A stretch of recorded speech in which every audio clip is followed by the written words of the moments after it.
مجھے سوال آپ سے یہ کرنا ہے کہ آپ جیسے جانتے ہیں سب کہ ہمارے جو معاشرے میں جو فتنہ ہے اور ہمارے جو بچے ہیں، شاید جس وقت ہم نے ان کو اسکولوں میں ڈالا یا جو سوشل میڈیا کا پریشر ہے اینڈ ایوری تھنگ، تو آپ آج کل کی یوتھ کے لیے کیا ایڈوائس دے سکتے ہیں ہم پیرنٹس کو؟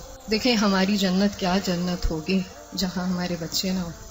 بہت مشکل ہے کیونکہ آپ دیکھ رہے ہیں ہر طرف سے media is playing such an important and such a difficult role کہ ہم پیرنٹس کے لیے اس چیز کو سنبھالنا بہت مشکل ہو گیا اینڈ آل آف دیٹ۔ اور میں ایک واٹس ایپ پہ میسج مجھے ملا کہ what will happen to my children when I die, but سوچنے والی بات یہ ہے کہ what will happen to my children when they die. So اگر آپ کوئی ایڈوائس دے سکتی ہیں اس سلسلے میں تو بہت موزوں رہے گی۔ انہوں نے دکھتی رگ پہ ہاتھ رکھ دیا ہے اور بہت ہی اہم سوال ہے یہ۔ حقیقت یہ ہے کہ یہ ہر گھر کا مسئلہ ہے، ریلیجس فیملی ہے یا ریلیجس نہیں ہے، یہ مسئلہ ہر جگہ ہے، پڑھے لکھے ہیں یا ان پڑھ ہیں۔ آئندہ جنریشنز بہت بڑے فتنے میں ہیں، فتنہ ہر ہاتھ میں ہے اور وہ بڑھتا ہی چلا جا رہا ہے اور پوری دنیا ان کے سامنے ایکسپوز ہو چکی ہے۔ یعنی آپ کس چیز سے ان کو بچا سکتے ہیں، کس چیز سے روک سکتے ہیں؟ صرف ایک ہی حل ہے اور وہ روک اندر ہو، اور وہی تقویٰ والی بات ہے کہ جب تک ان کے اندر خود اللہ کا ڈر نہیں آتا، آخرت کی فکر نہیں آتی، اس وقت تک کوئی باہر کی چیز اب ڈھکی چھپی رہ نہیں گئی۔ آپ سو رہے ہیں، آپ کو نہیں پتا آپ کے بچے اپنی رضائی کے اندر کیا دیکھ رہے ہیں، کیا کر رہے ہیں، کیا سن رہے ہیں، کہ کانوں کے اندر کچھ لگا ہوا ہے، کچھ دیکھ رہے ہیں۔ اور پہلے تو کہیں کسی خالی جگہ پہ جا کے چھپنے کی ضرورت تھی، تو اب تو گھر کے اندر بھی ہر جگہ چھپنے کی جگہ ہے، کیونکہ جس اسکرین پر وہ سب کچھ دیکھ رہے ہیں وہ ان کے ہاتھوں کے اندر آ چکی۔ اس کے لیے جو پرسنل میرا ایکسپیرینس ہے وہ دو چیزیں، ایک تو یہ کہ ہم اسکولوں سے تو جو اسکول ہیں انہی میں ہی جائیں گے، اور جو باہر معاشرہ ہے اور جو کچھ ہو رہا ہے وہ سب وہ کریں گے، اس سے کاٹ تو نہیں سکتے۔ میں نے سب سے زیادہ جو دعائیں مانگی ہیں، رو رو کے مانگی ہے، سجدوں میں پڑھ پڑھ کے مانگی ہے، وہ اسی کے لیے مانگی ہے کہ اللہ میرے بچوں کو ایمان دے۔ یہ صرف پچھلے 5 سال میں جتنی چینجز آئی ہیں وہ اس سے پہلے شاید کئی 100 سال میں نہیں آئی تھی۔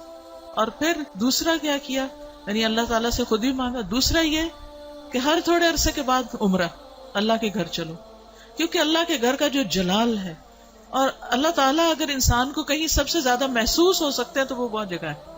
یعنی ہمارے ملک میں، ہمارے گھروں میں، ہمارے ماحول میں وہ فیلنگ نہیں آتی جو وہاں جا کر آتی۔ تو الحمدللہ ان عمروں نے، اللہ کے گھر کی زیارت نے دل کے اندر تھوڑی سی جگہ بنائی اللہ کو پہچاننے کی، کیونکہ جب تک اللہ کو بچے پہچانتے نہیں، اس کی عظمت کو محسوس نہیں کرتے، وہ اللہ سے ڈر نہیں سکتے، تو وہ تقویٰ نہیں آتا دل میں۔ تو اس سے یہ ہے کہ وہ ایسی جگہ ہے جہاں اللہ ماشاءاللہ سب کو جا کر یقین ضرور آتا کہ کوئی ہے ایک جس نے یہ سب کچھ بنایا۔ پھر اس کے بعد یہ ہے کہ قرآن کا علم، میں نے سب سے زیادہ تکلیف دہ مرحلہ گزارا کہ جب میں نے اپنے بیٹے کو قرآن پڑھایا، تو پھر میں نے یہ ٹھان لی کہ کچھ بھی ہو مجھے اس کو پڑھانا ہے۔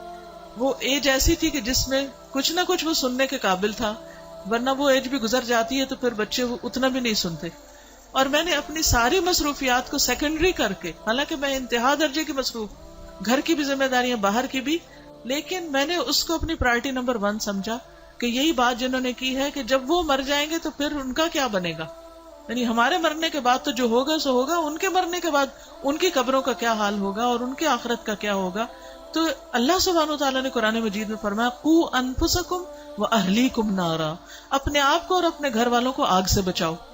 ایمان والوں کو خطاب ہے کہ اے ایمان والوں اپنے بچوں کو آگ سے بچاؤ۔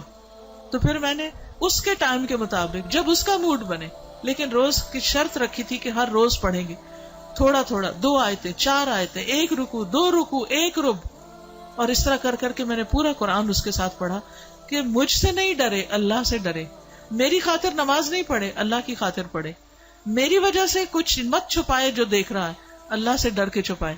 تو یہ کسی حد تک فائدہ مند ہوا۔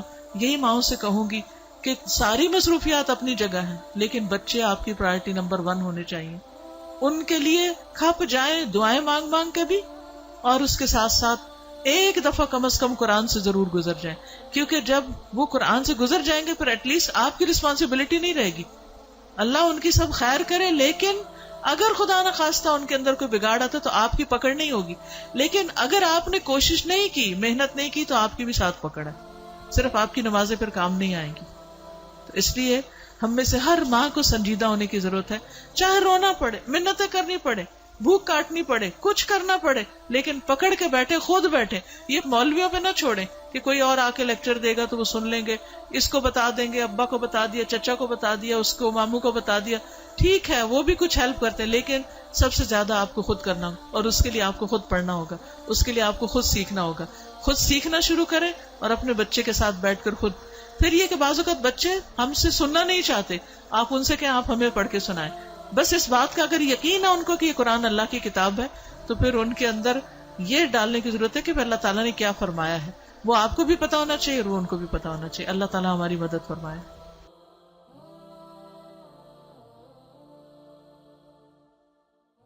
ربنا هب لنا من ازواجنا وذرياتنا قرة اعين واجعلنا للمتقين اماما.